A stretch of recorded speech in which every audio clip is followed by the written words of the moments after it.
as the NFL season rolls along, you got these two titans, man, Bills and Chiefs. And the Bills are, when you hear social media, when you hear on TV, consensus number one team in the league. Through 2 weeks, hands down the most impressive team. Domination. The defense is playing at the same level the offense is at. It's very special. And then you have Kansas City Chiefs sort of just continuing on. Not showing the dominance the Bills have, but you can you see their top 5, top 3 team. Yeah. They actually play in week 5. Okay. Right? So we're going to get to see that coming up very soon here. My question is to you. To me. Which team do you think really is going to represent the AFC this year? Right now, I feel it's the Bills. You do? I do. It's not to say that the Chiefs are bad, but the Bills are playing and functioning like a team on a mission. They seem completely locked in, and that's a powerful thing in professional sports. Yeah. Right now, they've got it unlocked. But the reality is, I would rather have this locked in the playoffs rather than week 1 and 2. Mm-hmm. Because anything can happen down the road. Yeah. But right now, I mean, you as a Bills fan, you can't ask for your team to do anything more than they've done so far, and they've been terrific. And until somebody beats them, that's the show. Yeah, and they got Miami coming up here. Yeah, and Miami's been fun. I got to say this: I am all in on Mike McDaniel, the coach. I think he's one of the funnest guys in the league. And he's got that team playing, well. They had a very almost like a routine victory over a kind of an uninspired Patriots team. And then they had this crazy, phenomenal comeback. And I get it's easy to say, well, hell, the Ravens had them down by 21 in the fourth quarter. They can't be that good of a team. But when you start to stack these sort of games on top of each other, it builds who you are. And you're going to be tougher for having won these games like that than you would, otherwise. And so I think the adversity they faced in that game and coming back from it, that builds something in that Dolphins team. But I'm still taking the Bills this week. but I just think McDaniel's really got a handle on this team, and I think he's a kind of a new, fresh voice. He's not the, typical, to me, low intelligence, loud volume football guy. And I think they've got a solid dude there. And again, like, how could you not like watching Tyreek Hill and Jalen Waddle play? Yeah, man. They're just exciting guys. They're taking the top off, and they're very exciting.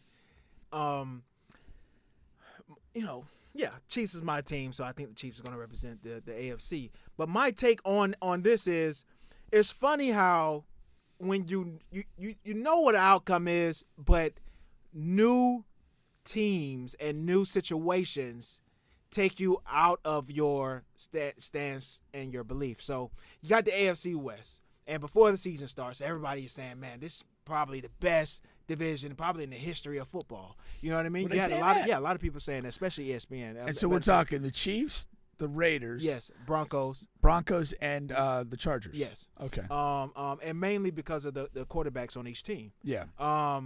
And then so you have there was no consensus on who is going to win this division. You had guys picking the Raiders, Broncos, Chargers. A lot of people picked the Chargers. But there's just something about picking a team who has dominated this division for the last whatever years, even before Patrick Mahomes. You know what I mean? Yeah. And you want to go away, and then a lot of people were picking the Raiders, and now the Raiders are they who knows where they might finish. The Broncos, I don't like the way they look. They just won. No. But I don't like the way they look. And the Chargers, they still have this vibe to where something is just not going to go right.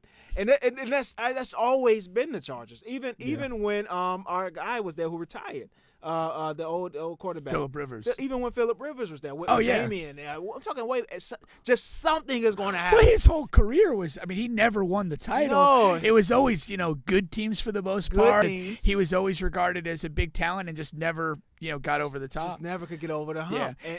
And that's what this team is looking like. Herbert is, that's the thing. Like, so many people were incredibly high on him. Yeah. And I recognize he's a talented player, but until he does more, I'm not sold on him.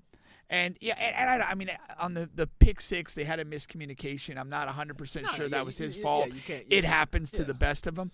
But again, at the end of the day, that's a ball he threw. You know what I mean? And his team lost. And something's just going to happen. I'm watching that game, and I'm just like, and the Chargers, you know, if you're watching football, you know the Chargers have the upper hand out there driving. They're about to score again.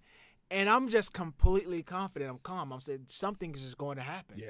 I just know it's the Chargers, and it's not that they haven't beaten us before. They beat us last year in the regular season, one game. We split last season, so it's not that they can't beat us at all. And like I said on the show, the Chargers have had the best of luck out of all the other teams in the division in the last few years. But still, man, and Derwin James again. Put the beat down on Kelsey, man. Like it's safe to say. Like that's. Did you catch the Kelsey brothers talking about that today? No. Oh, it's awesome. What did he say? So the brother who plays for the Eagles. The Eagles, he was talking. He's like, bro, you got absolutely obliterated. And he goes, yeah, it wasn't the first time. But he goes, but I love Travis Kelce. I mean, he's one of my favorite guys in the league. But he's like, yeah, I cut back. And he goes, he got on me so quick, and I felt his hands get on my legs, and I'm like, I start going up. And he goes, what goes up must come down. And he's just like, oh, I knew this was going to be bad. But he goes, the coolest part of the whole thing is like when the possession ended, Derwin's like, you good, bro? He's like, yeah. Oh man, that's funny. No, Derwin James is a monster, especially guarding those tight ends like that, man. Yeah, he's a guy, man. I just really wish him, full health, because he's missed a ton of games in his career. But he's genuinely a guy that really is worth watching play. Yeah. So hope he stays healthy. Kelsey as well. But yeah, that was a good moment. Those guys got a nice podcast, the Kelsey brothers. It's good banter between them, and they're obviously brothers, but they have such different personalities. It makes for a fun show. Yeah. I mean, a lot of people are starting to hype up the Eagles, like as being the NFC's best team. Are you feeling that at all? Yeah. Well, yeah. I mean, that's the team I picked to come out of that division. But it's a bad division. But the Eagles, like I said, the Eagles have one of the best offensive lines in football. You got Jalen. I'm a fan of Jalen. I really like his game. And the only thing about it is, just not sure they have what it takes to win in the playoffs right now. You have some teams that are better suited, better made for the playoffs. Like, I'm not sure. But in the NFC, who are those teams? Like 49ers. Not with Jimmy G. Well, you're not a Jimmy G guy. You're damn right I'm not. I'm a Jimmy G guy. Yeah. Well, you'll be shipwrecked on the shore. I said it. You didn't. Remember before the season, I said I'm not sure. I'm just not on the trade train. No, I know. You're on record as saying that. But Jimmy G is hurt, what he is. So it's not fair to say that. But he didn't look awesome. No, he didn't. I'll take that. But it takes the guys. I was, we all assuming he needed a few games anyway. But he didn't look awesome. I don't really like the offensive talent on that team. It's not overwhelming at all, man. Yeah. They have running backs that can just get the job done. But they had, the year they went to the Super Bowl and lost to the Chiefs, they had a couple like fast backs who ran hard, and they were like running back by committee, but it worked. And their defense was better. And they leaned so heavily on defense and running. And that was my big gripe with. They went through that playoff run, and they didn't have to trust Garoppolo, and it was completely clear they didn't trust him by the way they played. You know what's interesting with that team? Deebo Samuels is a top 5 running back. Just in the whole league. In the entire league. Deebo Samuels is a top 5 running back. But he plays receiver. And you know what's funny? If I'm a parent coming up and my child can do both, I would want him to play receiver over running back as well, just because of that. Yeah. But every time he touches the ball, he's electric coming out of the backfield. But he's not a top 5 receiver. He's you would lean more to 10, 15. Yeah. But that's pretty much it. The Kittle thing is interesting because, he's been hurt. He gets hurt so much. He's been hurt.